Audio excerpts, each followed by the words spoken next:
dispuestos, como es normal y debe ser así, en la reunión a darnos ánimo y estímulo, como dice la Biblia, que para eso estamos aquí y para aprender de Jehová. Así como no habrá nada con éxito si no tenemos la bendición de Él, vamos a pedir la bendición de Jehová. Lo haremos con una canción y después la oración. Así la canción que tenemos para hoy de alabanza a Jehová es la número 13. Os invitamos a seguirla y cantarla. El título es Cristo es nuestro modelo. Canción número 13.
Bueno, hoy, como ya hemos estudiado sin duda en casa, se van a repasar en nuestra reunión las enseñanzas de los capítulos 7 y 8 de Marcos.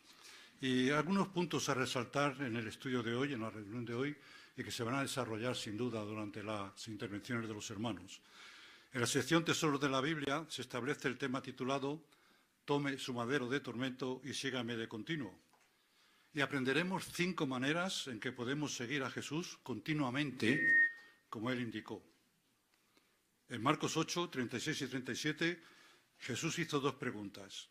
Vamos a ver las 2 distintas formas en que los cristianos contestarían esas preguntas. Y es un matiz que lo hace distinto a la manera de contestar de quienes no adoran a Jehová. También se da contestación a la pregunta, ¿cómo podemos imitar la manera como Jesús trató al hombre sordo?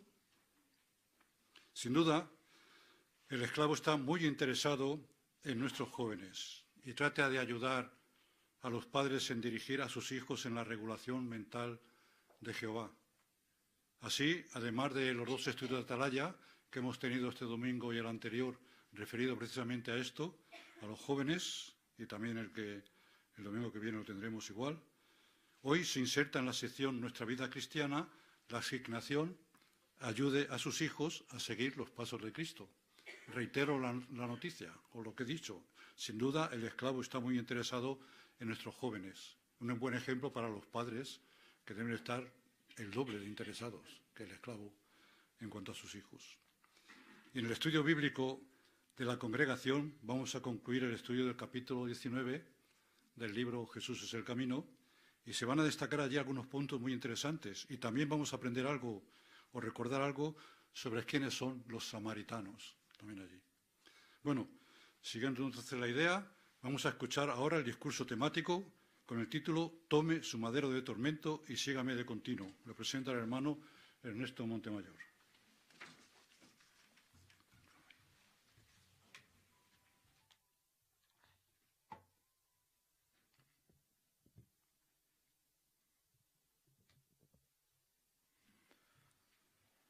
Jesús dijo, si alguien quiere venir en pos de mí, tiene que hacer 3 cosas.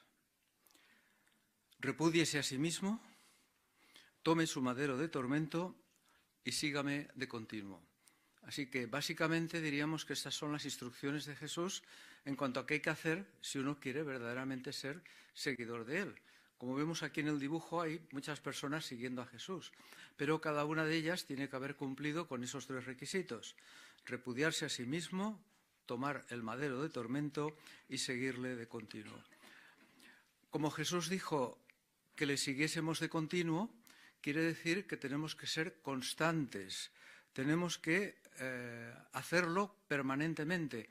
Cuando decimos sígame de continuo, Jesús no quería dar a entender que empiecen a seguirme durante un tiempo y después, pues poco a poco vayan aflojando el paso y me siguen, pero de una manera quizá un poco menos entusiasta. No, él dijo de continuo. Por lo tanto, ¿cómo podemos ser constantes al realizar estas actividades siguiendo a Jesús de continuo? Por ejemplo, cuando oramos, Jesús recalcó otra vez la idea: oren de continuo para que no entren en tentación. Así que nosotros tenemos que tener regularidad y constancia. También tenemos que seguirle de continuo, de manera regular, al estudiar.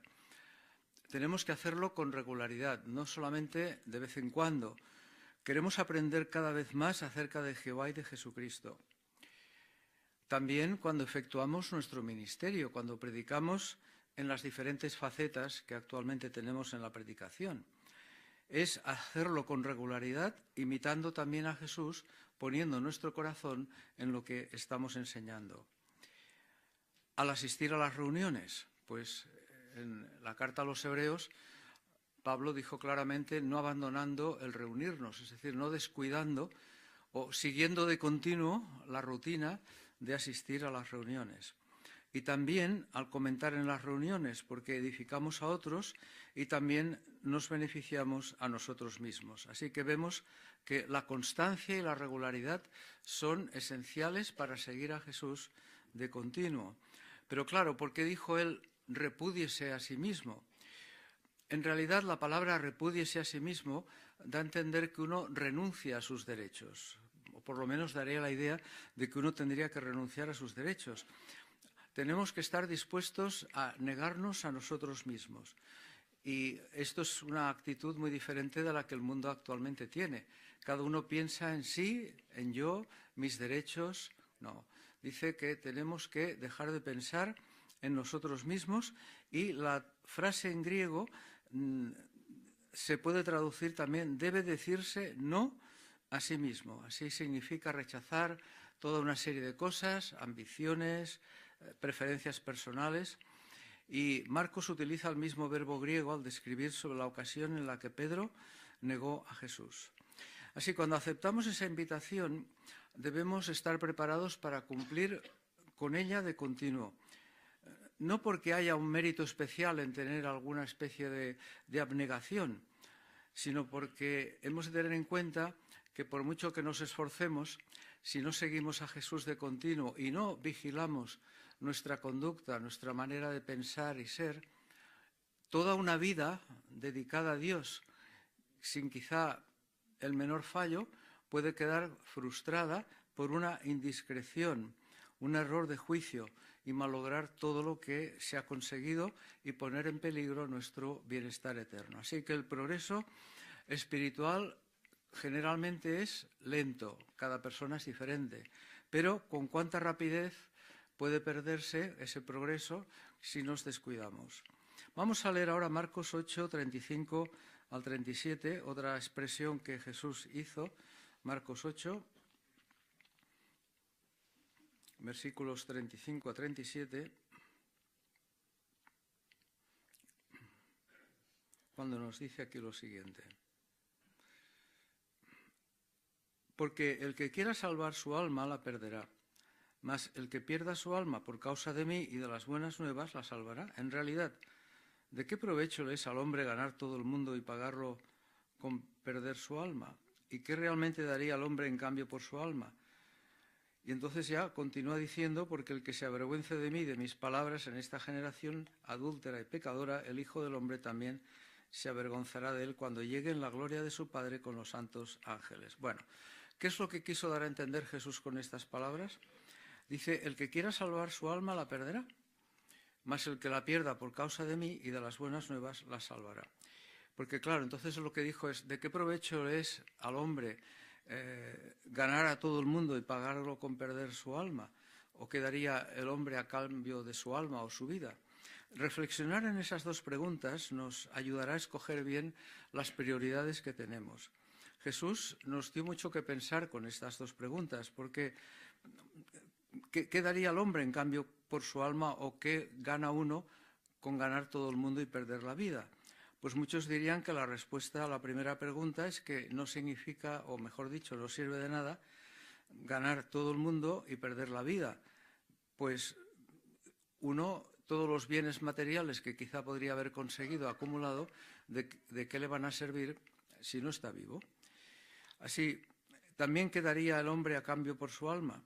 Pues seguramente los que estaban escuchando a lo mejor recordaron lo que Satanás en los días de Job dijo, todo lo que el hombre tiene lo dará en el interés de su alma.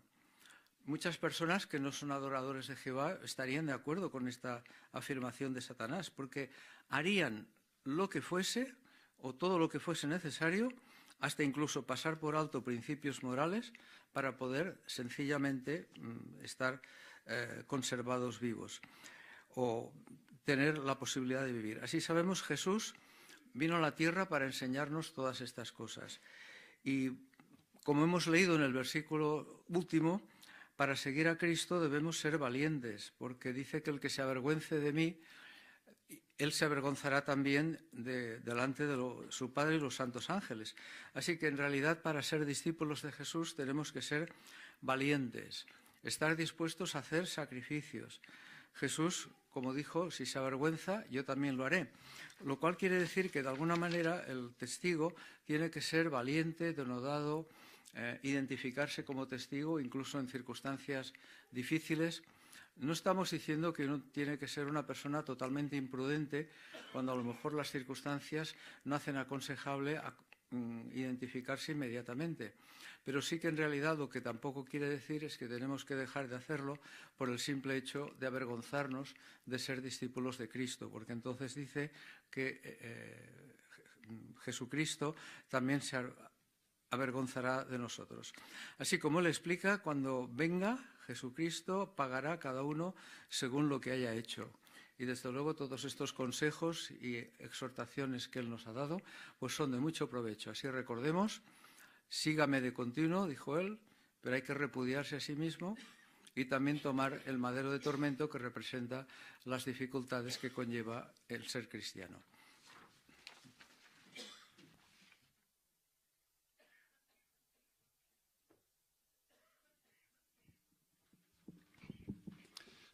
Pues muchas gracias, hermano Montemayor, por que nos ha quedado claro ya lo que significa seguir a Jesús de continuo.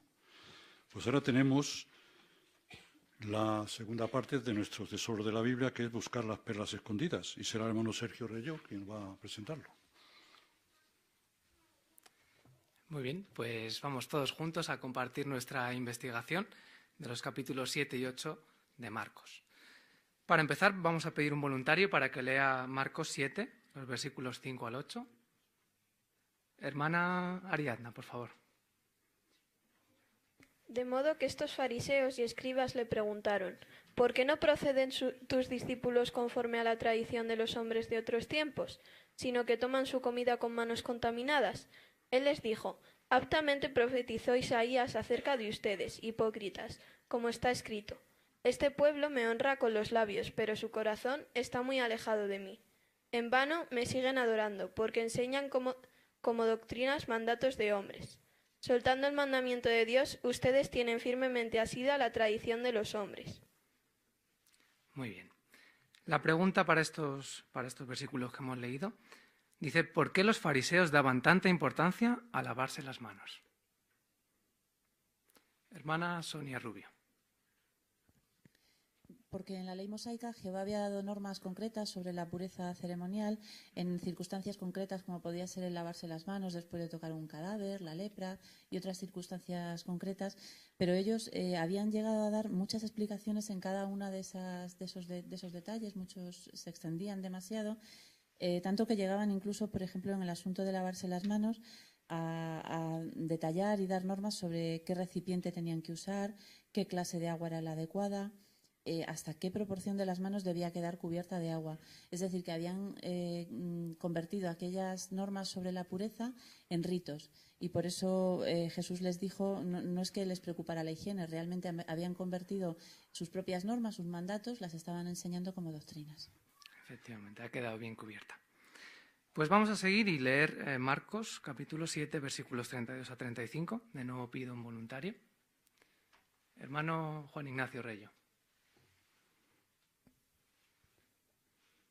Aquí le trajeron un hombre sordo y con un impedimento del habla, y le suplicaron que pusiera la mano sobre él. Y él se lo llevó aparte de la muchedumbre, en privado, y puso sus dedos en los oídos del hombre y, después de escupir, le tocó la lengua. Y con una mirada al cielo suspiró profundamente y le dijo: Éfata, esto es, sea abierto. Pues bien, las facultades de oír de aquel fueron abiertas, y el impedimento de su lengua fue desatado y empezó a hablar normalmente. Muchas gracias.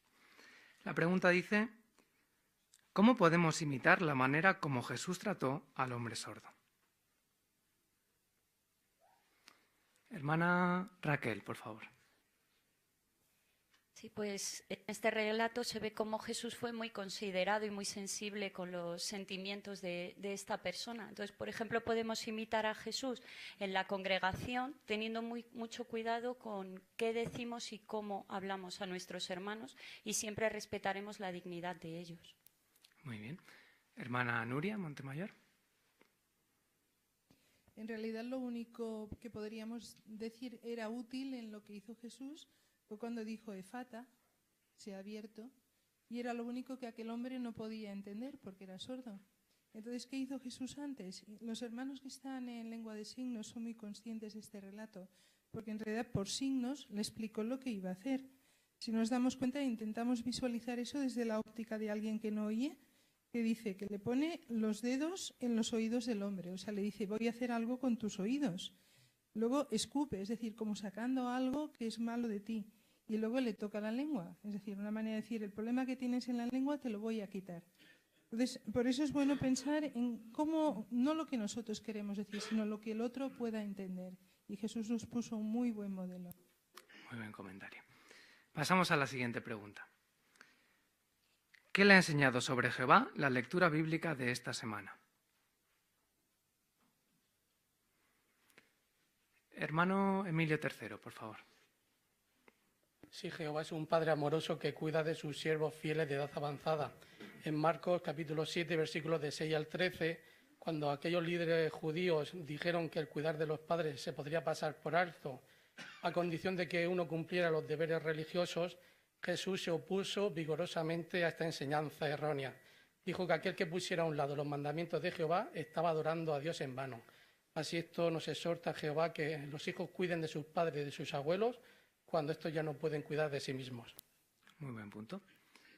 Hermana ahí al fondo, discúlpame, no recuerdo tu nombre. Eunice.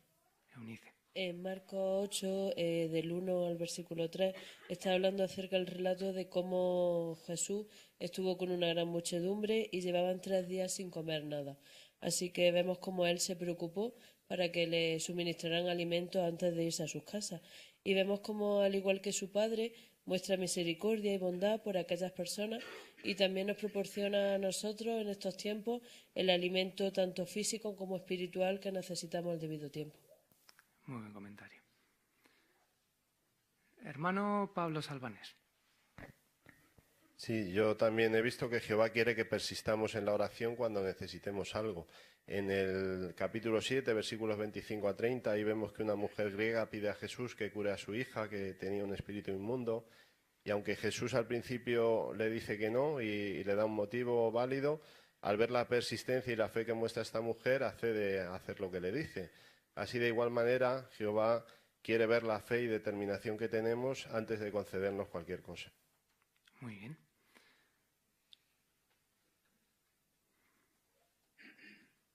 Hermano Óscar Martínez, por favor. Jehová y Jesús son ahorradores, Marcos 8:8. Después del milagro, que había sido un milagro, así no había por qué guardar nada, pudiera pensar uno, se hace otro milagro y ya está. Pero el relato dice que se guardaron 7 cestas de sobrantes y Perspicacia dice que las cestas podían tener tamaño como para meter a un hombre. Así que se guardaron una enorme cantidad de comida, lo que muestra que no hay que despilfarrar, usar bien el dinero, sobre todo si son fondos dedicados. Muy bien. Pasamos a la última pregunta. ¿Qué otras perlas espirituales ha encontrado en la lectura bíblica de esta semana? Hermano Jorge Velázquez. En el capítulo 8, los versículos 22 al 26, allí describen un milagro que pudiera parecer extraño o por lo menos asombroso, porque no se produce una curación inmediata del ciego al que atiende Jesús, sino que es como una curación en 2 fases.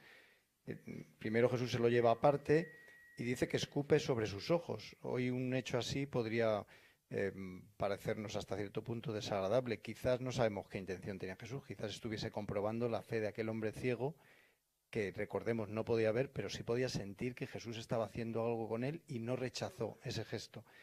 Y luego al principio le abre un poco la vista y luego la termina de ver claramente. Y esto quizás se debiera a que Jesús quisiera impedir que viera de sopetón. Una persona que lleva mucho tiempo acostumbrada a la oscuridad, ahora tenía que adaptarse paulatinamente. O sea que el milagro no hay que buscar en los 3 pies al gato, puede tener una explicación sencilla. Vamos a dejar a la hermana Victoria, por favor. En la ley de Moisés, en Marcos 7:27, leemos que en la ley de Moisés los perros eran considerados impuros y el término se usaba de manera despreciativa.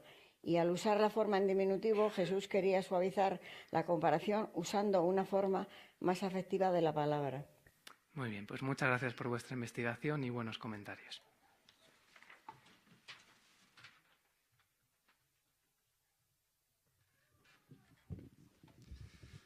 Pues también muchas gracias a ti por tu buena presentación y buenos comentarios también. Muy bien, muchas gracias, hermano Sergio. Pues ahora los hermanos que tienen en la segunda sala o escuela asignación pueden pasar, por favor.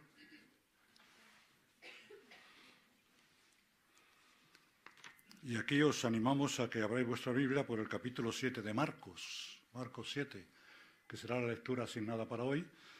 7 del 1 al 15. El hermano Juan Carlos Benítez será quien lo va a presentar.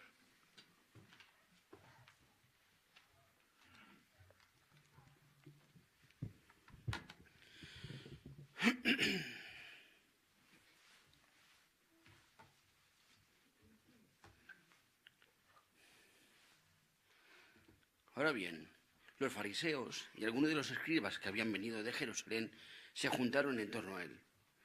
Y cuando vieron a alguno de sus discípulos de él tomar su comida con manos contaminadas, es decir, no lavadas, porque los fariseos y todos los judíos no comen a menos que se laven las manos hasta el codo, teniendo firmemente asida la tradición de los hombres de otros tiempos. Y al volver del mercado, no comen a menos que se limpien por rociadura, y hay muchas otras tradiciones que han recibido para tenerlas firmemente asidas, bautismo de copas y cántaros y vasos de cobre. De modo que estos fariseos y escribas le preguntaron: ¿por qué no proceden tus discípulos conforme a la tradición de los hombres de otros tiempos, sino que toman su comida con manos contaminadas? Él les dijo: altamente profetizó Isaías acerca de ustedes, hipócritas, como está escrito: este pueblo me honra con los labios, pero su corazón está muy alejado de mí. En vano me siguen adorando porque enseñan como doctrina mandatos de hombres. Soltando el mandamiento de Dios, ustedes tienen firmemente asida la tradición de los hombres. Además, siguió diciéndoles: diestramente ponen ustedes a un lado el mandamiento de Dios para retener su tradición. Por ejemplo, Moisés dijo: honra a tu padre y a tu madre, y el que injuria a padre o madre termina en muerte. Pero ustedes dicen: si un hombre le dice a su padre o a su madre: todo lo que tengo por el cual pudiera sacar provecho de mí es corbán, es decir, una dádiva dedicada a Dios, ya no le dejan hacer ni una sola cosa. por su padre o su madre, y así invalidan la palabra de Dios por la tradición suya que ustedes transmitieron.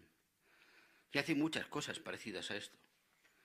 Entonces, llamando así otra vez a la muchedumbre, procedió a decirles: escúchenme, todos ustedes, y capten el significado. Nada hay que entre en el hombre de fuera de él que pueda contaminarlo. Mas las cosas que proceden del hombre son las cosas que contaminan al hombre.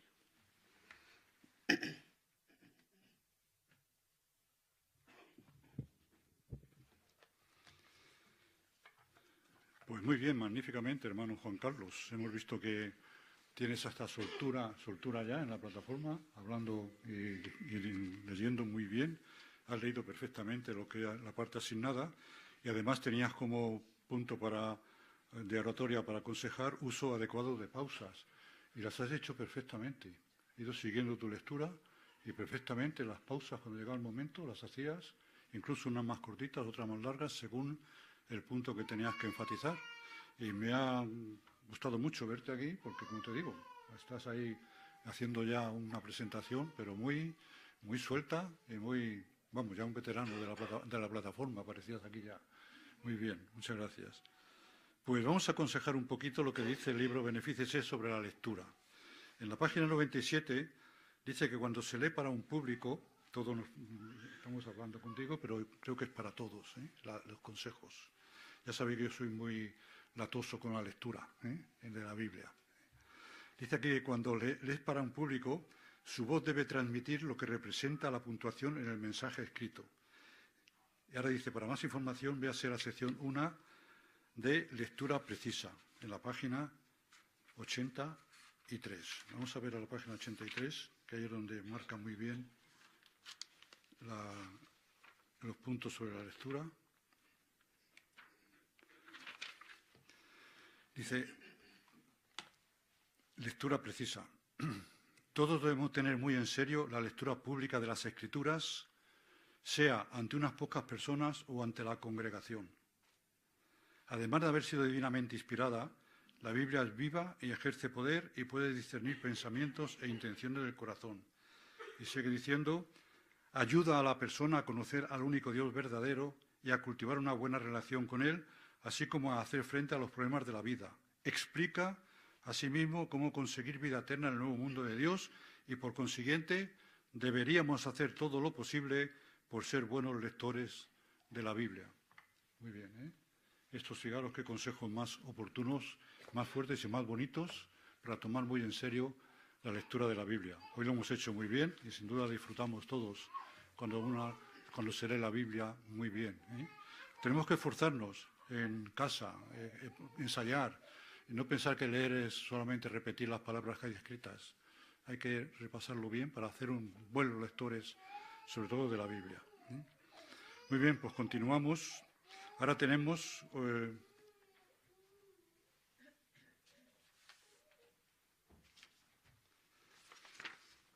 como es primera semana, en la sección ya Seamos Mejores Maestros, tenemos el vídeo de la primera conversación. Es un vídeo que hemos de tratar y de considerar con el auditorio y se va a ver una conversación modelo. Así vamos a verlo y luego comentamos un poquito sobre ello, ¿verdad? A muchos de nosotros nos preocupa el futuro, tanto el nuestro como el de nuestra familia. Pero, ¿cómo podemos saber qué futuro nos espera? Pues no lo sé. Yo intento pensar solo en el presente. Muchos hacen eso. La Biblia dice que no es bueno preocuparse demasiado por cosas que tal vez nunca pasen. Pero también nos dice que hay una manera confiable de saber el futuro. Fíjese, aquí en Isaías 46:10, nuestro Creador se describe a sí mismo como aquel que declara desde el principio el final y desde hace mucho las cosas que no se han hecho. ¿Se dio cuenta? Según este versículo, ¿qué puede hacer Dios? Declara desde el principio el final. Predecir el futuro. Muy bien. Dice que puede predecir las cosas que no se han hecho. En otras palabras, Dios es el único que puede decirnos qué futuro nos espera. ¿qué pregunta puedo dejar pendiente para la revisita? Como ya le he demostrado con la Biblia que Dios puede predecir el futuro, ¿qué pregunta sería la más lógica?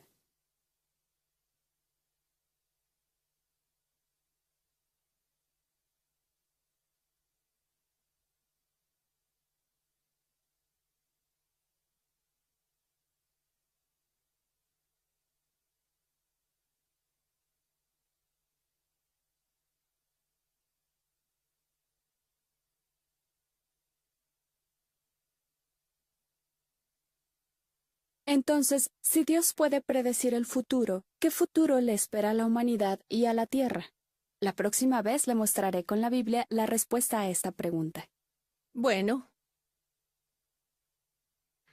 Bien, pues vamos a tratar la primera conversación que tenemos que llevar en la predicación. Ya el pasado domingo podíamos haber iniciado ya esta idea, porque ya conocemos esto. Así que la pregunta que se puede hacer es, fijaros, para empezar, ¿cómo podemos, cómo diría yo, incluirnos todos en la presentación? Está hablando de futuro incierto. ¿Y cómo podemos incluirnos todos, hermana Teresa? Decirle a la persona que a todos nos preocupa el futuro, el nuestro y el de nuestra familia. Muy bien, ¿eh? Nos metemos todos, a todos nos preocupa, ¿eh? No solamente a usted, por eso estoy aquí, muy bien. Y también habla de qué puede hacer Dios, ¿verdad? Ahora, ¿por qué ha estado ese ratito ahí meditando la hermana? Ese rato en blanco estaba meditando. ¿Qué estaba pensando? ¿Y qué nos enseña eso? Hermano Jaime. Pues estaba pensando en qué pregunta pendiente le iba a dejar para volver, en función de la conversación que había tenido y como había visto al amo de casa, pues pensar la pregunta más adecuada.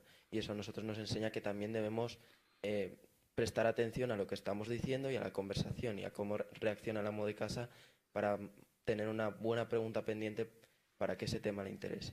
Muy bien. Me hace gracia porque las tres ideas, ¿recordáis las tres preguntas que aparecen ahí, que parece que ella está pensando si hacerle una de ellas? ¿Recordáis cuáles son? Las tres preguntas que ahí aparecen. Hermana Sonia. ¿Cómo identificar la religión verdadera? ¿Quién se casó con Caín? ¿Y qué futuro le espera a la humanidad en la Tierra? Y escoge la de qué futuro le espera, pero ¿por qué hace esta? Yo cuando leí esto pensé, ¿qué preguntas más lejanas o distintas a lo que se está hablando? ¿Con quién se casó Caín? ¿Y por qué piensa esta hermana si hacer esa pregunta? Hermano Conde. Bueno, realmente son preguntas muy interesantes, pero no van con el tema que estamos tratando. Hay que dejar una pregunta que sea consecuente con lo que estamos tratando. No desviarnos de ese tema, porque eso será útil después en la revisita. Muy bien, exactamente, ¿eh? Porque a veces cambiamos de tema, las personas cambian el tema y nosotros las seguimos. Y estamos hablando del futuro y aparece Caín y que Caín se casó y seguimos con esa idea y luego nos dice, sí, pero ¿quién sabe lo que va a venir mañana? Y seguimos por el otro lado y por cuántos hijos tuvo Noé y cosas así. Pero la idea que da aquí es que mantengamos el tema continuamente, que eso tenemos que hacerlo nosotros. Y eso es lo que nos enseña. Pero recordar que esto que está aquí escrito, esto que estamos viendo, sin duda es para que lo pongamos en práctica, ¿eh? Que es muy interesante las conversaciones. Yo sinceramente os digo, es mucho más fácil conversar que llevar una revista y decirle, mira, estamos ofreciendo esta revista. Mucho más fácil conversar. Cuando ofrecemos una revista, nos dicen que no y no hemos dicho nada. Ahora, cuando nos dicen que no a la conversación, ya hemos iniciado una conversación y le hemos dicho qué va a pasar en el futuro. Aunque solo sea eso, ya lo ha oído, ¿eh? en la presentación. Estamos conversando sobre esto. Ya ha oído lo que queremos decir. Muy bien, muchas gracias a todos por vuestra participación en este primer vídeo. Las 3 primeras semanas se presenta un vídeo de la conversación, ¿eh? Luego, ahora vamos a ver la primera revisita. Dice el libro, usando la sección Ideas para conversar. La van a presentar la hermana Ana Reyo y la hermana Mari Carmen III. Hola, Mamen, ¿qué tal estás? Me alegro de encontrarte en casa. Gracias, estoy bien. ¿Y tú cómo estás? Muy bien, pues mira, me alegro porque así podemos retomar la conversación que dejamos hace unos días pendiente y noté que a ti te impactó mucho que lo que dice la Biblia acerca de que Dios, lo que leímos, de que Dios podía predecir el futuro. Me acuerdo que te impactó. La verdad es que sí, en estos días he estado pensando que si realmente Dios puede conocer el futuro, pues es lógico que nos hagamos ciertas preguntas, como la que me comentaste, es que sabe qué va a pasar con nosotros o con nuestro planeta. Eso es, además, justo fue lo que dejamos pendiente para tratar hoy. Y mira, hay un texto en la Biblia que contesta esa pregunta, hay muchos, pero te voy a leer uno que se encuentra en el Salmo, aquí mira, en el Salmo 37, 29, y es una esperanza segura, que a mí me gusta mucho y da una esperanza, como digo, maravillosa. Mira, fíjate lo que dice. Dice, los justos mismos poseerán la tierra y residirán para siempre sobre ella. ¿Ves, Mamen? ¿Quiénes dice aquí la palabra de Dios que vivirán para siempre en la tierra?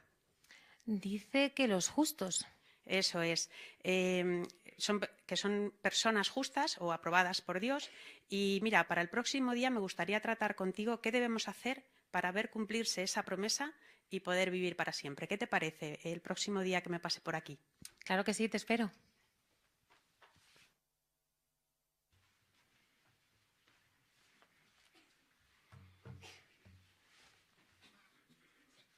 Muy bien, hermana Ana. Esperamos la semana que viene a ver cómo contesta la pregunta, ¿verdad? Muy bien. Bueno, efectivamente, ha sido bastante curiosa, ¿verdad? En la presentación, como se está haciendo ahora, muy bien. La presentación ha sido muy casta y sobre todo ha sido muy bien, y te digo por qué, porque tenías para aconsejar expresarte con convicción. Y dice el libro, lo leemos y es la explicación o, como digo, el elogio que te concedo, ¿no? Por haber hecho lo que has hecho también. Dice que tenemos ocasiones, dice que implica expresarse con convicción. Dice, hablar de manera que muestre que está plenamente convencido de la veracidad e importancia de lo que dice. ¿Y por qué es importante? Su convicción animará a los oyentes a tomarse en serio lo que les dice y a obrar en consecuencia. Dice que hay ocasiones para expresarse con convicción, hablar con seguridad cuando se participa en el ministerio del campo. Eso es hablar con convicción. Y tú lo has hecho. Porque cuando lo has leído ahí el Salmo, lo has dicho, fíjese, antes de leerlo, mira lo que voy a decir, que me gusta mucho. Fíjese qué esperanza tan maravillosa tenemos.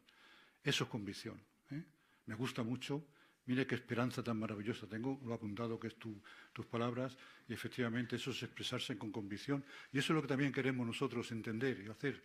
Que cuando estamos en una puerta, lo que digamos sea porque efectivamente nos digamos estas mismas palabras, no, pero parecidas.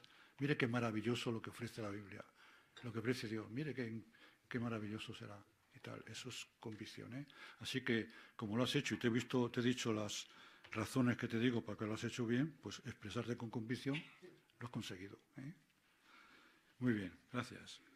Ahora tenemos el curso bíblico que presentarán nuestras hermanas Liliana y Cardona y Lina García. El curso bíblico está en el libro que nos enseña las páginas 165 y 166, pues queréis seguirlo, párrafos 6 y 7. Adelante. Bueno, Lina, ¿qué te parece lo que vamos a estudiar esta semana? Pues me parece muy interesante porque ya sabes que muchas veces te he preguntado que no entendía por qué no celebráis la Navidad. Entonces, me parece muy interesante. Muy bien, pues mira, vamos a leer el párrafo 6 y vamos a dar respuesta a esas preguntas, ¿vale? La Navidad es una de las fiestas más populares del mundo y la mayoría de la gente piensa que es la celebración del nacimiento de Jesús. Pero en realidad la Navidad está relacionada con la religión falsa. Una enciclopedia explica que los paganos de Roma celebraban el nacimiento del sol el 25 de diciembre. Los líderes religiosos querían que más paganos se hicieran cristianos. Así que decidieron celebrar el nacimiento de Jesús el 25 de diciembre, aunque él no nació ese día. Los discípulos de Jesús no celebraban la Navidad, Según el libro Los orígenes sagrados de las cosas profundas, durante los 200 años que siguieron a la muerte de Jesús, nadie sabía, y a pocos les importaba, cuándo había nacido exactamente Jesús. De hecho, la Navidad empezó a celebrarse más de 300 años después de la muerte de Jesús. Muy bien, gracias. La pregunta es, ¿por qué se escogió el 25 de diciembre para celebrar el nacimiento de Jesús? Pues dice aquí que los paganos en Roma celebraban el nacimiento del sol el 25 de diciembre. Entonces que los líderes religiosos querían conseguir más gente para ellos y entonces decidieron que ese mismo día poner como si fuera el nacimiento de Jesús, aunque no había nacido ese día. Muy bien, efectivamente. Mira, vamos a leer Lucas 2:8 y ahí nos va a dar otra razón. Dice, también había en aquella misma zona pastores que vivían a campo raso y guardaban las vigilias de la noche sobre sus rebaños. Luego los demás versículos que no vamos a leer menciona cuando el ángel anunció el nacimiento de Jesús. Entonces, ¿qué otra razón ves tú aquí? Hombre, que estaban al campo raso. Yo creo que no podrían estar, ¿no? ¿Verdad? Y además en Belén, en esa época es época de fuertes lluvias y nieve, entonces no tendría sentido, ¿verdad?, que ellos estuvieran a campo raso cuidando de las ovejas. Y según menciona el párrafo, ¿qué otra prueba tenemos de que esto es una fiesta pagana?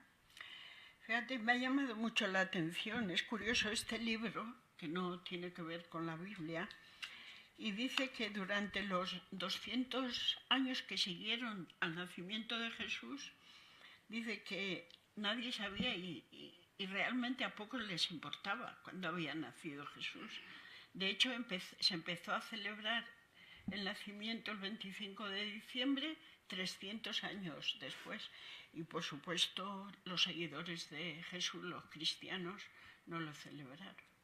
Muy bien. Entonces, como vemos, estas fiestas paganas tienen raíz, o sea, estas festividades tienen raíces de las mismas festividades paganas, y una de ellas, como tú lo has dicho y lo menciona el párrafo, es el nacimiento del sol invencible, que tuvo lugar el 25 de diciembre. Sí. Mira, vamos a ver por qué no celebran la Navidad los cristianos verdaderos, y vamos a leer el párrafo 7. Mucha gente conoce el origen pagano de la Navidad y sus tradiciones, como celebrar comidas familiares y dar regalos. De hecho, durante un tiempo se prohibió celebrar la Navidad en Inglaterra y en algunos lugares de Norteamérica por el origen pagano de esta fiesta. Todo el que la celebraba recibía un castigo. Pero más tarde la gente empezó a celebrar de nuevo la Navidad. ¿Por qué no celebran la Navidad los verdaderos cristianos? Porque quieren agradar a Dios en todo lo que hacen. Muy bien, la pregunta es, ¿por qué no celebran la Navidad los verdaderos cristianos? Pues dice que porque quieren agradar a Dios en todo lo que hacen. Muy bien, y el párrafo muestra que mucha gente conoce el origen pagano de la Navidad y las tradiciones, pero ¿cómo lo sabemos? Es que es curioso porque dice que hasta recibían castigo en un tiempo en Inglaterra y en algunos lugares de Norteamérica por celebrar la Navidad precisamente porque era de origen pagano. Qué curioso. Entonces, mira que sí lo sabían ellos, que era una fiesta pagana. Entonces, ¿estaría bien que nosotros como cristianos participáramos de estas festividades? Pues no, porque como dice, queremos agradar a Dios. Y además deberíamos de sentirnos agradecidos con Jehová porque nos ha librado de unas cargas pesadas que solo generan deudas y tensiones. Y los cristianos verdaderos solo damos regalos por amor y no porque nos sintamos obligados a hacerlos en fechas específicas. Pues sí. Lina, muchas gracias por el esfuerzo que estás haciendo, porque veo que vas aplicando todo lo que vas aprendiendo. Y seguro que Jehová está muy contento contigo de ver el progreso espiritual que estás teniendo. Muchas gracias por tu estímulo. Seguimos con el siguiente párrafo. Claro.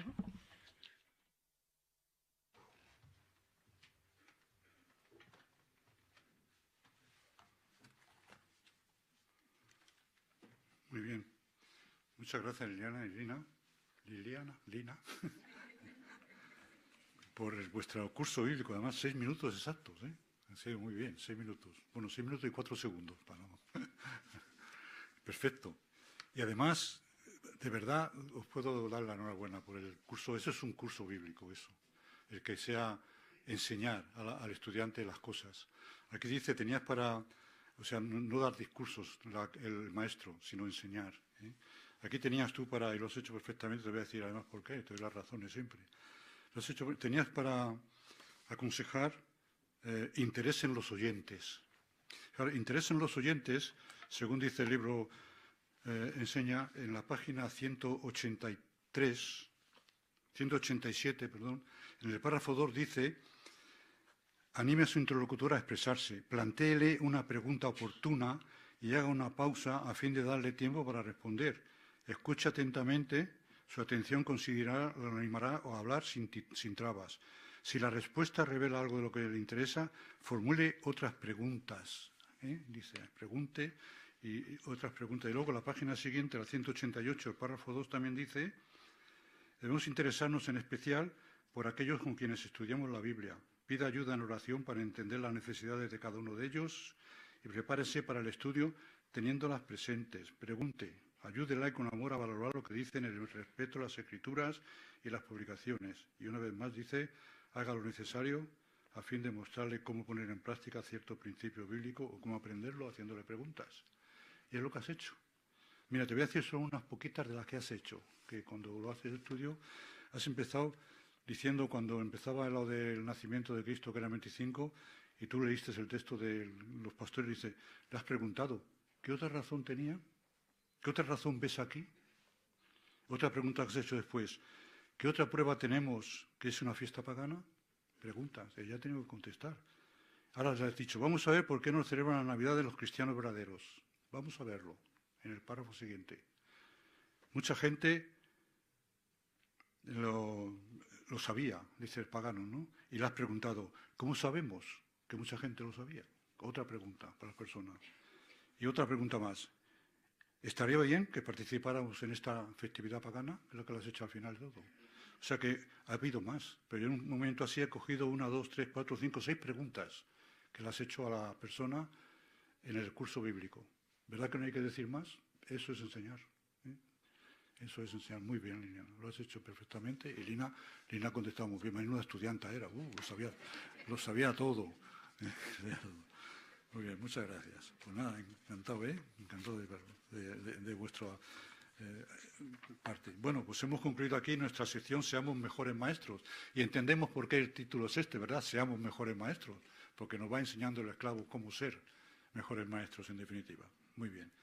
Pues nada, pasamos a la siguiente sección. No sé si han salido ya los hermanos de... ¿Han salido ya? Muy bien. Yo, como estoy de espalda, pues no lo he visto bien.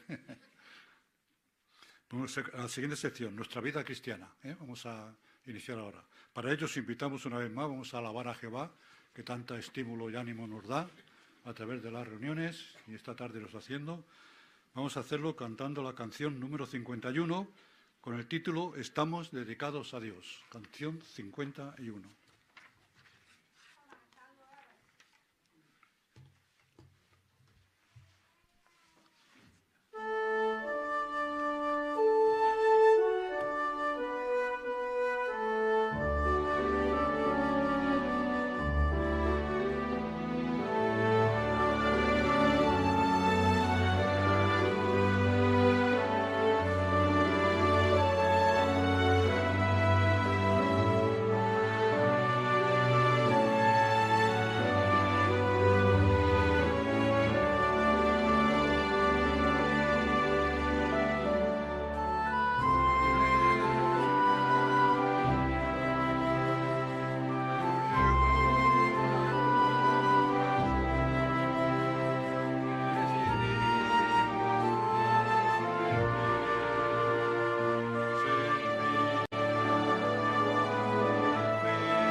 Bien, pues seguimos con nuestra reunión, nuestra vida cristiana, y vamos a iniciarlo repasando unas necesidades de la congregación durante unos minutos. Será el hermano Francisco Reyes quien lo haga.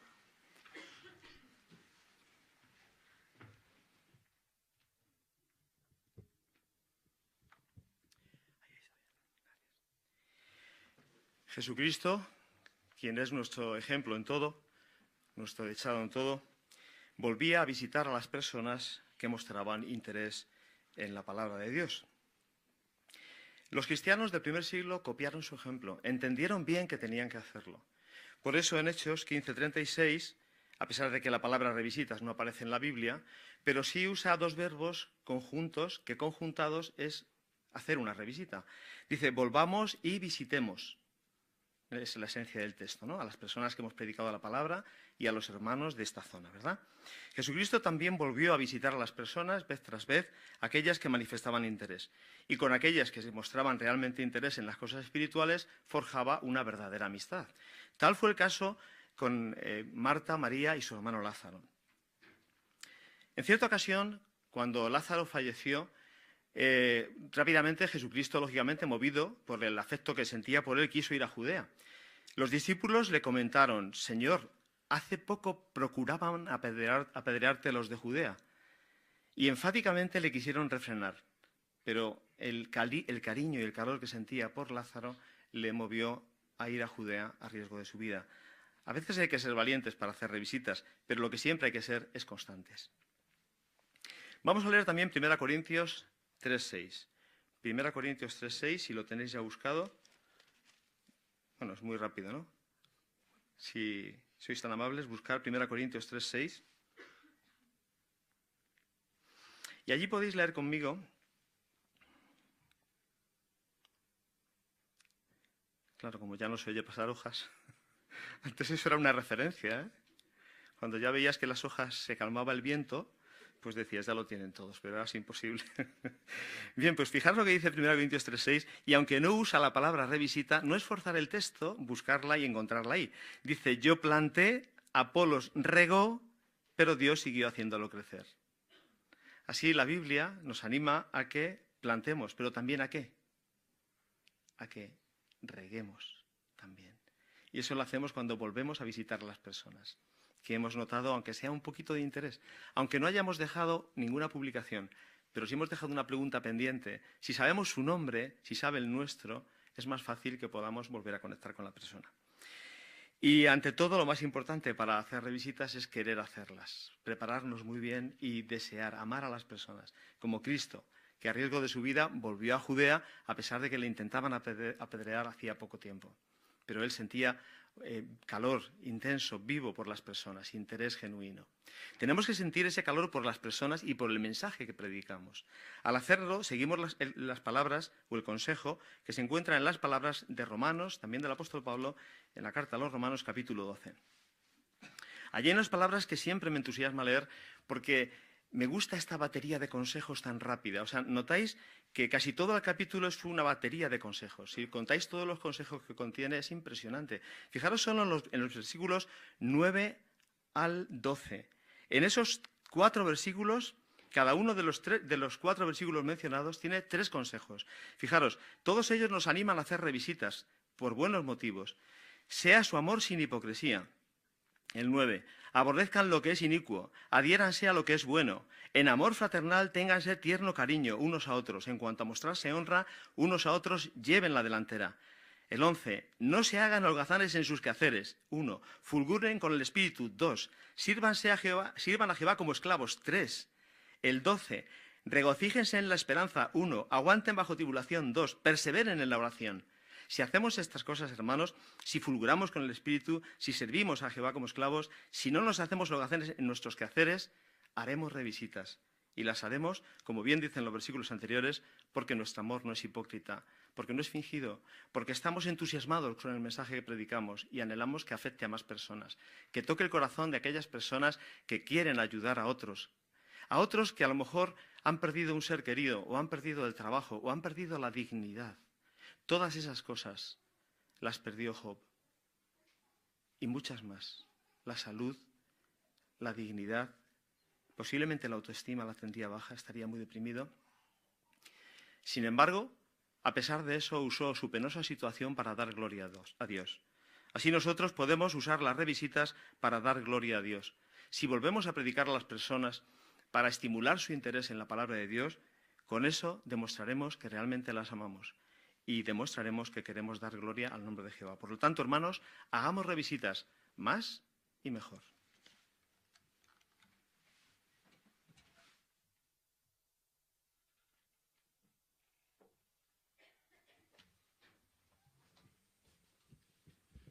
Muchas gracias, hermano Reyo, porque evidentemente ha quedado claro una de las necesidades de la congregación. Creo que ha quedado muy claro. Pues continuamos a continuación. Nuestro hermano Enrique de Lucas va a presentar la siguiente asignación. Qué mejor que él. Ayude a sus hijos a seguir los pasos de Cristo. Y es un análisis con el auditorio, ¿eh?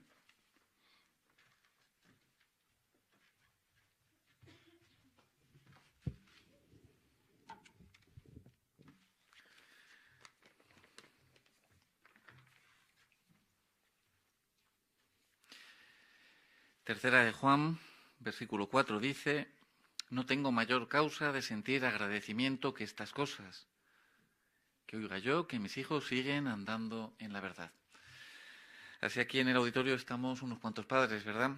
Y la mayor alegría y la mayor satisfacción que nos podemos llevar todos y cada uno de nosotros es que nuestros hijos decidan andar en la verdad. Así, un paso vital en sus vidas para su salvación y para que puedan tener éxito en la forma de organizar su vida el día de mañana. Pues para empezar a andar en la verdad, para andar esos pasos, para empezar a seguir los pasos de Cristo Jesús, el paso que tienen que dar nuestros hijos es la dedicación y el bautismo. Y nos damos cuenta de que cobra la máxima importancia, porque llevamos la reunión de la atalaya de la semana pasada, más la próxima, y esta reunión donde se nos ayuda y se nos hace ver, ahora particularmente a los padres, lo importante que es que ayudemos a nuestros hijos a dar este paso. Así no se trata de empujarlos, ¿verdad?, como se nos ha recordado recientemente en nuestra reunión Vida y Ministerio, pero sí queremos ayudar a nuestros hijos a que puedan dar un paso tan necesario para su salvación. ¿Cómo podemos hacerlo? ¿Cómo podemos dar esa ayuda tan necesaria? Pues es lo que vamos a analizar ahora entre todos, con las preguntas que tenemos al final. Seguramente ya hemos leído en nuestros hogares la sección del libro Organizados, páginas 165 y 166. Y era una lección clara para los padres, porque ahí dice unas palabras para los padres. Bueno, pues hacemos ahora algunas de las preguntas y estáis todos invitados a participar, padres, demás hermanos y también jóvenes. La pregunta primera dice: ¿qué es un discípulo? Hermana Paquita, ¿puede ser? Sí. Hermana Miriam. Según el libro Perspicacia, discípulo es aquel que es enseñado, aprendiz o alumno, y se refiere a la persona que está en el proceso de aprender, que recibe enseñanza o es adiestrada en una determinada disciplina, y en nuestro caso nuestra disciplina es aprender la palabra de Dios. Muy bien, una buena idea. ¿Qué más podemos añadir? Hermana Patricia. Es muy importante tener conocimiento, pero es igual de importante o casi más ponerlo en práctica. Muy bien. Y fijaros, hablando de esto, el libro Organizados decía, no solo implica creer y entender lo que Jesús enseñó, sino también significa obedecer, dice todo lo que Él mandó. Y fijaros, claro, esa expresión, obedecer todo lo que Él mandó, ¿verdad?, parece que impone. Pero también mencionaba cómo es algo que está al alcance también incluso de los jóvenes. Así, jóvenes que estáis en el auditorio, es algo que podéis hacer, obedecer todo lo que Jesús mandó. La siguiente pregunta, dice la pregunta número 2. ¿Qué deben enseñar los padres a sus hijos? Sí, tengo una hermana aquí al fondo. No conozco tu nombre. Sí, pues los padres deberían dar un buen ejemplo a sus hijos y grabenles las normas de Jehová en el corazón, inculcando las normas a ellos. Excelente. Hermana Mari Carmen. Sí, como menciona Deuteronomio 6 del 6 al 9, esto tienen que hacerlo a lo largo de todo el día. Pero para hacerlo, como bien dice el 6, tiene que estar primero en el corazón de los padres. Muy bien. Así nos damos cuenta cómo esta parte es fundamental, ¿verdad? Queremos que nuestros hijos se le grabe en su corazón, pero ahora el ejemplo que nosotros damos es vital, muy importante. ¿Podemos dar algún comentario adicional sobre alguna sugerencia de las publicaciones que se nos recomienda analizar con nuestros hijos? Hermano Pedro Luis. Sí, para cumplir con el principio o con la exhortación que hace el apóstol Pedro de siempre estar dispuestos y listos para presentar una defensa a cualquier persona que se les exija, a los jóvenes principalmente esto les abre muchos campos, sobre todo en el colegio, el instituto, etcétera, con profesores, compañeros. Por eso los padres se pueden valer para darles cuáles son los principios bíblicos básicos, la creencia que tenemos como testigos de Jehová, utilizar los libros que enseña realmente la Biblia y manténganse en el amor de Dios. Muy bien. O sea, dos manuales fundamentales, ¿verdad?, para lograr ese propósito. Que tengan un conocimiento básico y, como bien se han comentado, que apliquen por sí mismos, nuestros hijos puedan aplicar los principios bíblicos al tomar decisiones. Pues vamos a la pregunta 3. Quizás ahora podemos apoyarnos en los textos para dar nuestros comentarios. Así dice, tomando en cuenta los siguientes textos bíblicos, ¿cómo podría demostrar un niño en función de su edad que está preparado para bautizarse? Es una cuestión que nos inquieta, ¿verdad?, a todos los padres. ¿Está preparado? Primer texto, Colosenses 3:20. ¿Cómo podría demostrar un niño? Quizás con lo que menciona este texto. Hermana Fanny de Martínez. Pues ahí se anima a los hijos a que sean obedientes a sus padres y tienen un muy buen ejemplo en la Biblia porque Jesucristo, siendo un hijo perfecto, él fue obediente a padres imperfectos y estuvo con ellos hasta que tuvo 30 años. Así la obediencia es muy importante. Muy bien. Hermana Nuri. Si el joven se bautiza, tiene que obedecer también normas en la congregación, con lo cual el texto cuando habla de que si el hijo obedece a los padres, si no obedece a sus padres, más difícilmente va a obedecer las normas cristianas. Y eso tenga 10 años o tenga 18 años. Muy bien. Y el libro lo mencionaba bien, ¿verdad? Se le debe conocer por ser un joven obediente. Es verdad que va a haber fallos, pero se debe conocer y se le debe reconocer, ¿verdad?, ese esfuerzo. Lucas 2:46. ¿Cómo demuestra un niño que está preparado? Hermana Yolanda. Y ahí se menciona cómo a Jesús, después de 3 días, lo hallaron en el templo y dice que estaba sentado con los maestros, escuchándoles e interrogándolos, ¿no? Y entonces, igualmente, si el joven pues tiene interés en estudiar la Biblia, se le ve con pues ese apetito de poder investigar, pues también es otro factor para ver si está preparado para dar ese paso. Excelente.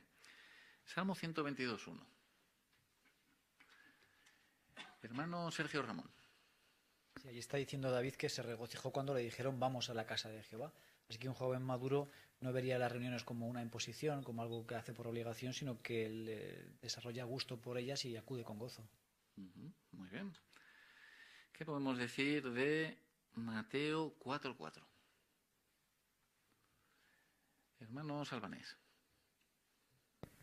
Sí, pues ahí Jesús dijo claramente que no de pan solamente debe vivir el hombre, sino de toda expresión que sale de la boca de Jehová. Así otra pregunta que deberíamos hacernos es si a nuestros hijos les gusta leer la Biblia y estudiar en ella. Muy bien. Hermana Patricia. Y el siguiente párrafo habla de esforzarse en general por poner en primer lugar el reino. Y me llama muchísimo la atención la forma en la que el esclavo ha planteado todas las cuestiones, porque en todas ellas las formas verbales indican que es el deseo del niño, es la actitud.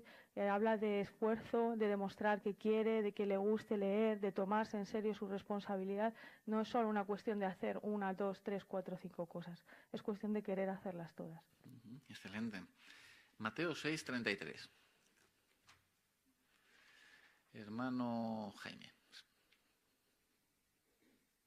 pues podemos ver si el niño pone en primer lugar los asuntos espirituales y luego dedica el tiempo sobrante a hacer asuntos de ocio, pero lo importante siempre para él son las cosas espirituales. Excelente. Y fijaros que seguramente ya hay metas que ya ha cumplido nuestro hijo. Será un publicador no bautizado, pero hay que recordarle quizás esa responsabilidad que tiene de informar mes tras mes. Bueno, pues es un indicador, ¿verdad?, el que debemos tomar en cuenta. Y la última cita, 1 Corintios 15:33. Hermano Josías. Ahí se destaca la importancia de tener buenas amistades, ya que las malas amistades que hay hoy en día en el mundo le van a extraviar de lo que es correcto, de la verdad. Por eso los padres deben inculcarle a sus hijos que fortalezcan su relación con Jehová y sobre todo con hermanos espirituales dentro de la relación, piensen precursores, ancianos, peteístas, etcétera, y eso le ayudará a que tenga buenas amistades y tenga hábitos útiles para un futuro prometedor. Muy bien. Bueno, pues hemos visto que podemos ayudar a nuestros hijos. Tenemos que estar atentos a estos indicadores. Va a haber facetas en las que tengamos que hacer hincapié seguro, pero con buena instrucción, ánimo, esfuerzo. El esfuerzo que debemos poner los padres es fundamental, vital. El ejemplo y la bendición de Jehová podremos ayudar a nuestros hijos a alcanzar la meta de la dedicación y bautismo.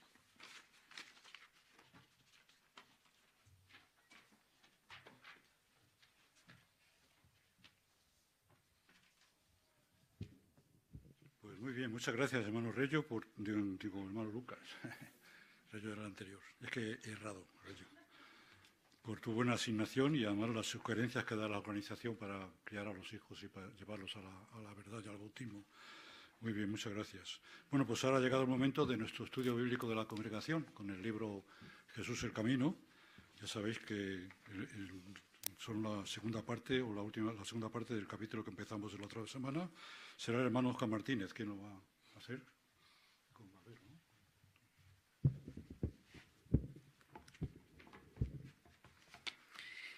Pues enlazamos hoy con la historia de Jesús y la mujer samaritana en el pozo que analizamos en parte el lunes pasado. Hoy continuamos en el párrafo 10 del capítulo 19 hasta el final y también analizaremos el recuadro ¿Quiénes eran los samaritanos? Como recordamos, este libro se divide en 6 secciones y con el capítulo de hoy vamos a acabar la segunda, que tiene que ver con los comienzos del ministerio de Jesús.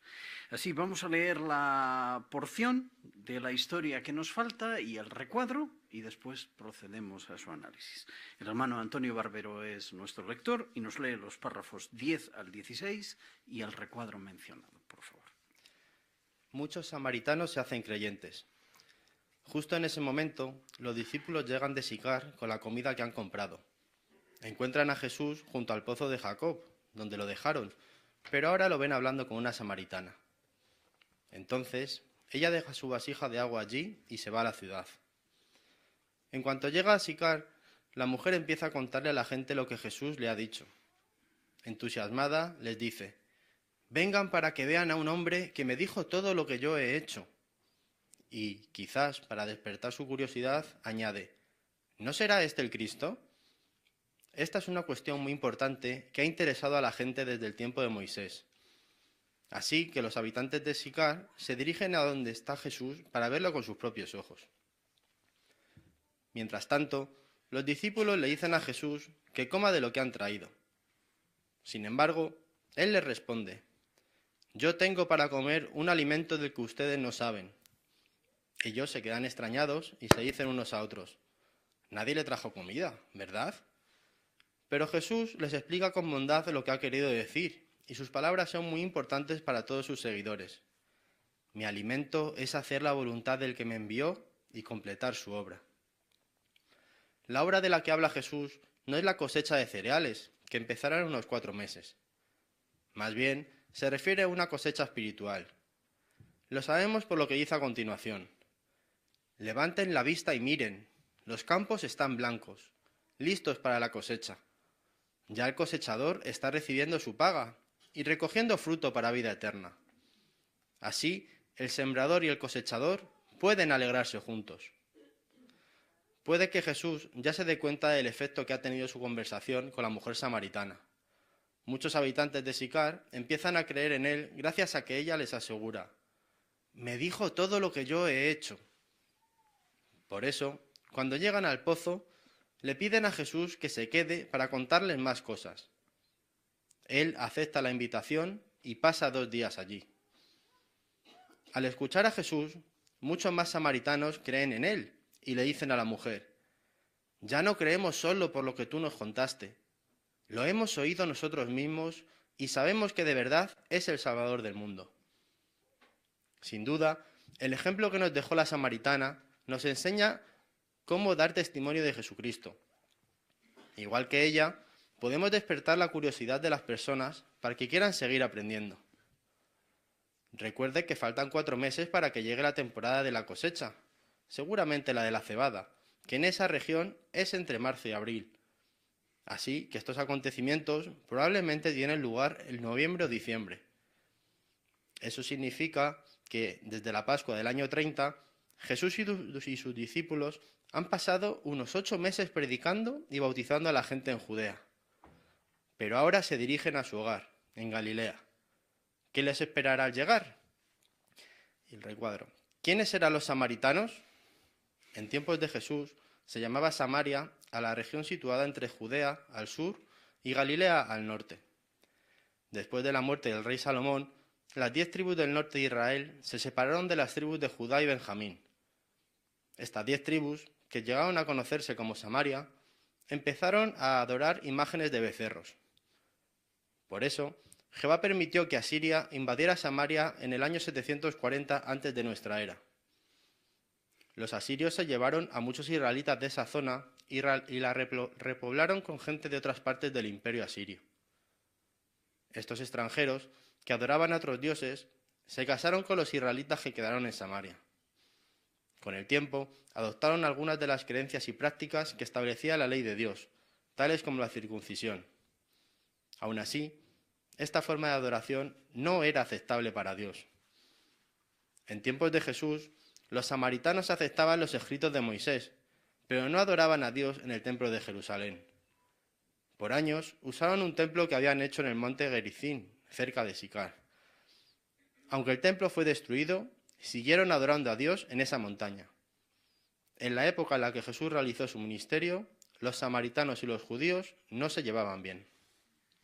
Excelente, pues muchas gracias, hermano Barbero, por la buena lectura. Vamos a cubrir las ideas centrales contestando las 2 preguntas, después leeremos el relato bíblico y habrá oportunidad de comentarios adicionales y lo que vosotros habéis investigado. La primera de las 2 preguntas que cubren la información que hemos leído: ¿a qué conclusión llega la samaritana sobre Jesús y qué hace entonces? Pues una cordial invitación para que todos ofrezcáis comentarios. La respuesta comienza a partir del párrafo 10. Hermano Montemayor, Ernesto. Bueno, al ver lo que Jesús le dice y al darse cuenta de que le ha dicho las cosas que ella había hecho y que nadie más podía saber salvo ella o quizá algún conocido, pues entonces dice: percibo que eres profeta, y por lo tanto deja el jarro que está allí y se va a explicar a sus conciudadanos todo lo que Jesús le había dicho. Muy bien. Ana Reyo, Lidia. Sí, entonces ella, al ver todo lo que Jesús le ha dicho, se plantea la pregunta que expresa en voz alta, ¿no?, para despertar curiosidad en sus oyentes, que es: ¿no será este el Cristo? Entonces ella concluye que todo apunta a que pudiera ser el Mesías que esperaban todos. Es cierto. Hermana Montemayor, Nuri. Es curioso porque esta mujer tenía esa inquietud, porque ya la semana pasada vimos que en la conversación había dicho: yo sé que va a venir el Mesías, el que llaman Cristo. Y Jesús ya le había dicho que era el Cristo. Pero ella no lo afirma a los conciudadanos de ella, sino que se lo plantea en forma de pregunta: ¿será el Cristo? Para que vayan y vean ellos si es o no. Muy bien. Comentaremos más detalles después, si queréis. La segunda parte. ¿Qué han estado haciendo Jesús y sus discípulos desde que terminó la Pascua del año 30? Silvia. Desde la Pascua del año 30, Jesús Sus discípulos han pasado unos 8 meses predicando y bautizando a la gente en Judea. Estupendo. ¿Y qué cambio de territorio escoge Jesús? Manos Albanés, Jaime. Pues ahora regresan a casa, a Galilea. Muy bien. Vamos al recuadro. 3 ideas vamos a aislar. ¿Quiénes eran los samaritanos? Primero, ubiquemos geográficamente Samaria. ¿Dónde la ubicamos? En la geografía de Palestina, mano de Lucas. Pues está ubicada entre Judea al sur y Galilea al norte. Excelente. Muy bien. Segundo párrafo. ¿Cómo nace Samaria? Toda nación tiene una génesis, un inicio. ¿Cuál es el inicio de la nación samaritana? Manuel Martínez, Fanny. Pues en un principio las 12 tribus estaban unidas hasta el reinado de Salomón, pero luego ya con su hijo, como no siguió el consejo de los ancianos y trató duramente al pueblo, entonces hubo una rebelión y 2 tribus quedaron en un lado y las otras 10 tribus del norte en otra, ¿no? Entonces unas eran Samaria y otra Jerusalén. Muy bien. ¿Alguien continúa con la historia de la nación? ¿Qué ocurre allí con la gente que vive en el lugar? Mana López, Rosa. Pues ya, aunque eran judíos, ya se les conocía más bien como los israelitas, y estas 10 tribus empezaron a hacer becerros y ya no querían ir al templo a adorar a Jehová. Entonces vemos que al final acabaron siendo destruidos por los asirios en el año 740 antes de la era común. Así lo permitió Jehová porque adoraban a dioses paganos. Es verdad. A la hermana al final, sí. Y también se ve como cuando esta Asiria invade Samaria, se quedan muchos extranjeros allí en el país y se ve como que se casan con las personas que habían allí en Samaria, que eran judíos, y se mezcla ya la religión verdadera con la religión falsa. Entonces dice que aunque es cierto que muchas veces intentaban seguir con las creencias y las prácticas que establecía la ley, pero claro, también tiraba de lado de las prácticas de Asiria. Es verdad. Llegamos al tiempo de Jesús. En el tiempo de Jesús, ¿cuál era la situación de los samaritanos y su relación con los judíos? Hermana García, Lina. Pues ellos, los samaritanos, aceptaban los escritos de Moisés, pero no adoraban a Jehová en Jerusalén, sino que tenían el monte Gerizim y era donde los adoraban a Dios en esa época. Por eso durante el ministerio de Jesús, los samaritanos y los judíos no se llevaban muy bien y cada uno decía que había que adorar en sitio diferente. Así es. Abrimos la Biblia, por favor, por Juan capítulo 4 y vamos a leer la porción, lo que nos da una visión de conjunto del relato y después podemos resaltar algunos versículos concretos. Hay unos hermanos asignados que ya lo hicieron muy bien la semana pasada, así que repiten esta. Podemos seguir la lectura de Juan 4, 27 al 43. Comenzamos. En esto, pues, llegaron sus discípulos y se admiraban de que hablara con una mujer. Por supuesto, nadie dijo ¿qué buscas? O ¿por qué hablas con ella? La mujer, por lo tanto, dejó su cántaro de agua y se fue a la ciudad y dijo a los hombres: Vengan acá, vean a un hombre que me ha dicho todas las cosas que hice. ¿Acaso no es este el Cristo?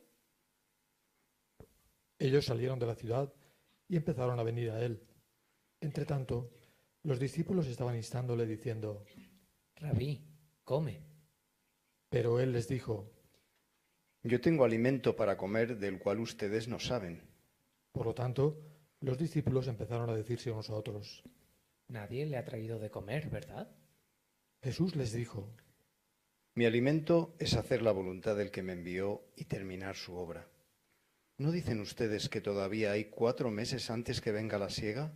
Miren, les digo, alcen los ojos y miren los campos, que están blancos para la siega. Ya el segador está recibiendo salario y recogiendo fruto para vida eterna, a fin de que el sembrador y el segador se regocijen juntos. En este sentido, realmente es verdadero el dicho: uno es el sembrador y otro el segador. Yo los despaché a segar aquello en que ustedes no han hecho labor. Otros han labrado y ustedes han entrado en el provecho de la labor de ellos. Ahora bien, muchos de los samaritanos de aquella ciudad pusieron fe en él a causa de la palabra de la mujer que había dicho en testimonio: Me dijo todas las cosas que hice. Por eso, cuando los samaritanos vinieron a él, se pusieron a pedirle que se quedara con ellos, y él se quedó allí 2 días. Por consiguiente, muchos más creyeron a causa de lo que él dijo, y empezaron a decir a la mujer: Ya no creemos a causa de tu habla, porque hemos oído por nosotros mismos y sabemos que este hombre es verdaderamente el Salvador del mundo. Después de los 2 días, partió de allí para Galilea.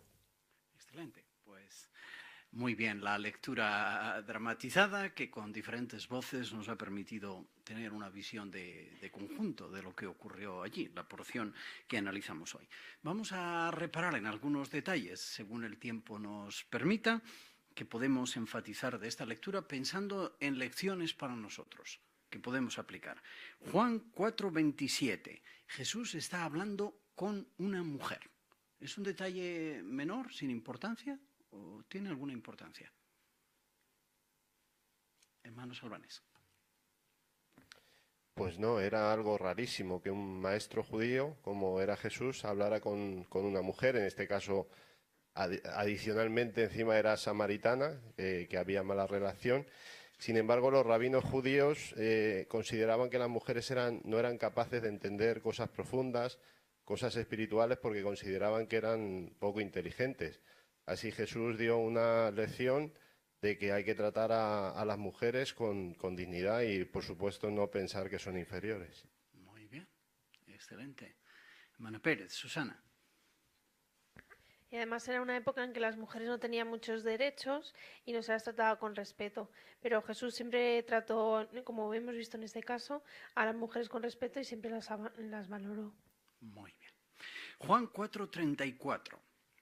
¿Cómo veía Jesús hacer la voluntad de su Padre? Y es interesante en un contexto en el que se acaba de hablar de comida literal. Tienen hambre.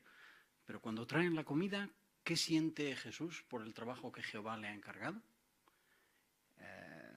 Se me va el nombre ahora. La novia de Sergio, perdona. Bueno, pues ahí Jesús dice que mi alimento es hacer la voluntad del que me envió. O sea, que demostraba que de verdad disfrutaba haciendo la voluntad de su Padre y toda su vida giraba en torno a hacer su voluntad y hacer lo que él quería. Y eso también pues nos enseña a nosotros que si queremos experimentar su gozo y su satisfacción, pues también debemos de poner el reino en primer lugar y la obra de Jehová. Muy bien, excelente. Mano de Lucas. Enrique. El alimento es algo que necesitamos para existir, subsistir y poder seguir teniendo una vida saludable. Así ahora Jesús lo que menciona o evidencia en estas palabras es cómo alimentarse en sentido espiritual, hacer la voluntad de Jehová, es una necesidad también vital para poder seguir viviendo. Muy bien. Mano tercero, Emilio. También Jesús estaba siempre consciente de la urgencia de efectuar su ministerio. Si aunque los apóstoles no vieron que en aquella conversación de Jesús con la samaritana fuera eso, pues les tuvo que decir que alzaran los ojos y miren los campos que están blancos para la siega. Por lo tanto, debemos imitar a Jesús recordando siempre la urgencia de nuestra obra, aprovechando toda oportunidad que nos surja para predicar. Muy bien, excelente. Pues el versículo 35 que el hermano tercero comentaba es un versículo interesante. Jesús transmitió la idea de que se estaba hablando de qué siega, porque él dijo que quedan 4 meses para la siega y ahora dijo, alcen la vista y los campos están blancos. Pudieron pensar, ¿los campos blancos en noviembre, diciembre? No hay ningún campo blanco. Hermana Conde, Paloma. Bueno, Jesús se estaba refiriendo a una cosecha espiritual. Entonces es importante que nosotros participemos al grado posible participemos en esta recolección que Jesús dijo. Y eso tenemos que hacernos una pregunta si tenemos mucho que hacer en esta obra y si lo hacemos realmente. Muy bien, excelente. Mano Martínez, Fanny. Y el libro Reino da una explicación interesante en cuanto a esto de los campos blancos para la siega, que probablemente cuando Jesús dijo eso, se estaba mirando cuántos samaritanos ya venían a su encuentro para hablar con él y ver si lo que esta mujer les había dicho era cierto sobre Jesús, y pudiera ser que las vestiduras blancas de los samaritanos que venían es a lo que él se refería cuando dijo los campos están blancos para la siega. Así que era una siega de personas.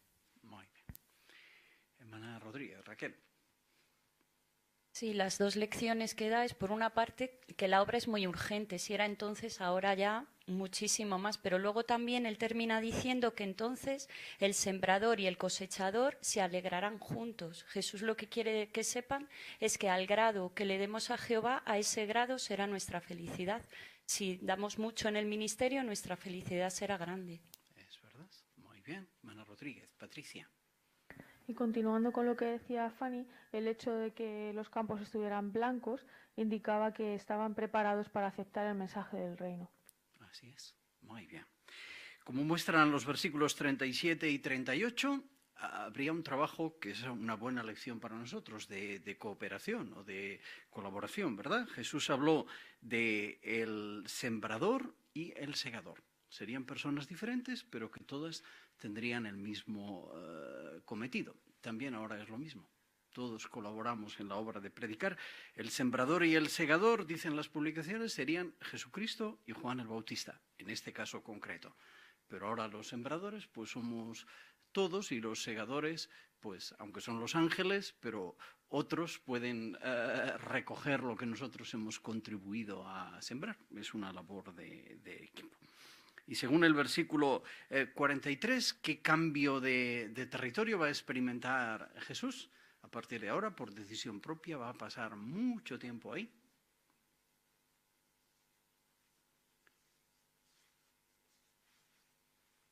Hermana Rubio, Sonia. Ahora se va para Galilea. Exacto. Es la época en la que los discípulos de Jesús vuelven a casa. Dejan a Jesús y luego Jesús tiene que ir a buscarlos otra vez en Galilea. Vuelven a la pesca o a sus actividades habituales y Jesús vuelve a su zona natal. ¿Algún detalle que queréis comentar de los samaritanos? De este pueblo mencionado tantas veces en la Biblia y notoriamente enemistado con los judíos, que os ha llamado la atención en vuestra investigación personal. La hermana en la penúltima fila, sí. Pues sí, que los samaritanos demostraron tener una inclinación espiritual, que aunque estaban enemistados con los judíos, cómo escucharon a Jesús, cómo ellos creían que venía el Mesías y lo reconocieron, y como dice en el versículo 39, muchos de los samaritanos de aquella ciudad pusieron fe en él a causa de la palabra de la mujer samaritana, porque ella dejó el cántaro allí y se fue corriendo a predicar que había encontrado al Cristo. Y esa clase de predicación pues nos puede servir a nosotros también de ejemplo. Muy bien, excelente. También aprendemos de los samaritanos que uno puede servir a Dios como uno desee, fabricando sus propias normas, teniendo sus propias ideas. ¿O qué es lo que hay que hacer para tener la aprobación del Creador? Ana García, Lina. Pues Jesús se lo dijo muy claro a la samaritana, que venía la hora que los verdaderos adoradores adorarían al Padre con espíritu y con verdad. Entonces, no, los samaritanos, si querían servir a Dios, tenían que adaptarse a la ley de Dios y no de la forma que ellos quisieran. Muy bien. Hermana Reyo, Lidia. Sí, como se explica en el recuadro, había razones históricas que quizás pues, podrían servir de excusa, entre comillas, ¿no?, para la manera de adorar a Dios que tenían los samaritanos. Y sabemos que históricamente a veces se ha explicado así mediante la historia el nacimiento de otras religiones, pero vemos como Jehová se ha encargado siempre de que su palabra se mantuviera limpia de estas prácticas paganas y de estas ideas falsas, y por eso no sirve de excusa las razones históricas para no adorar a Jehová como Él quiere. Muy bien. ¿verdad? Solo aceptaban su Pentateuco, una recensión del mismo, es decir, un comentario sobre el Pentateuco, y rechazaban el resto de la palabra de Dios. Era una religión a la carta que ellos mismos se habían hecho. Cuando estudiamos con alguien, pues queremos ayudarle a ver que ese no es un sistema válido para adorar a Jehová. Manuel Rodríguez tenía la mano. Sí, en esa línea quería comentar que nosotros podemos aprender mucho de esta situación porque el esclavo va dando instrucción cada vez que se acerca el fin de este sistema más práctica para cada uno de nosotros y no podemos quedarnos en enseñanzas del pasado, sino todo lo contrario, tenemos que guiar nuestra vida de acuerdo a la iluminación espiritual que estamos recibiendo en nuestro tiempo. Muy bien. Pues esta historia tiene muchas buenas lecciones para nosotros. Por parte de Jesús, su celo en la obra de predicar, pues no era el momento más conveniente y abordó a esta mujer, su imparcialidad al notificarle que era el Mesías a una mujer, y una mujer mal vista por otros. Buenas lecciones también para nosotros cuando participamos en la obra de predicar, con celo y con un espíritu imparcial. La semana que viene nos movemos geográficamente al ministerio de Jesús en Galilea, y como encontramos en la página, en las primeras páginas, no sé en cuál exactamente, vamos a pasar ahora pues de la historia, el capítulo 20 al capítulo 65, el ministerio de Jesús en esa zona de Israel, Galilea, donde dedica la mayor parte del tiempo de los 3 años y medio que él está predicando. Pues muchas gracias a todos por vuestros comentarios.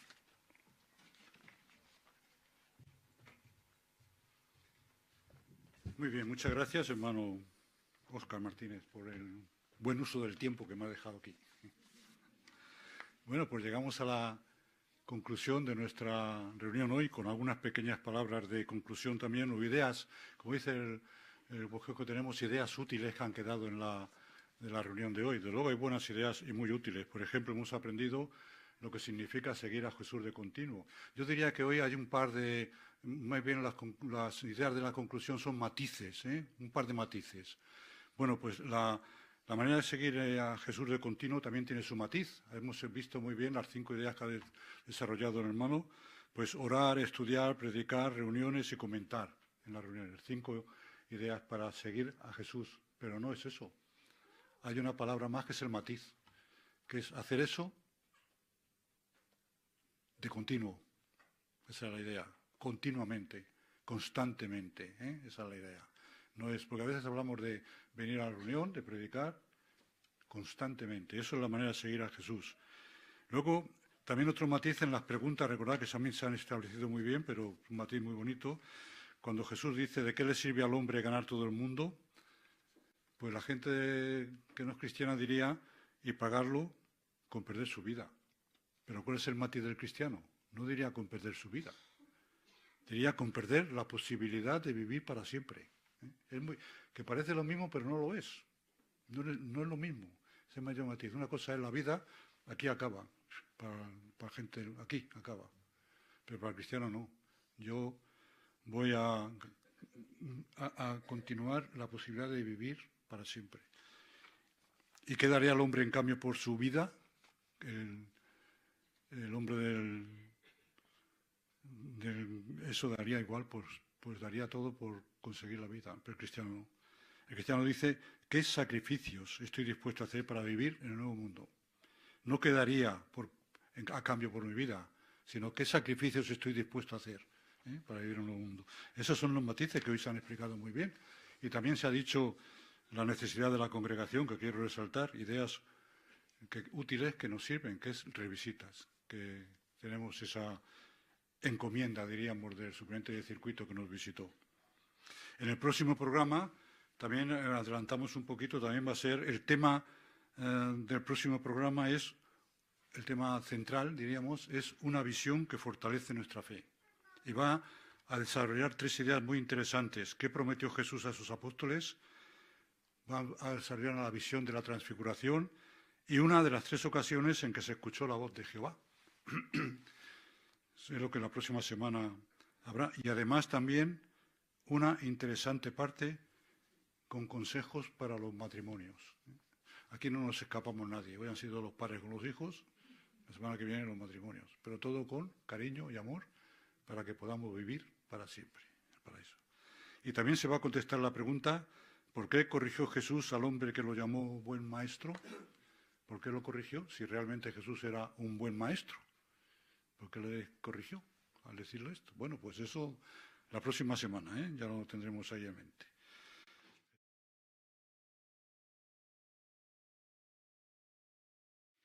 Y nada más, concluimos. Muchas gracias por toda vuestra atención. Ha sido sin duda, por parte de todos nuestros participantes, una magnífica reunión que nos ha animado y estimulado, como decíamos al principio, y ha cumplido su propósito. Y ahora vamos a concluir, por supuesto, dando alabanza a Jehová, que es el que se lo merece. Y lo hacemos cantando la canción número 60. El título de la canción, Hay vidas en juego. Después el hermano Pablo Conde nos dirige a la oración.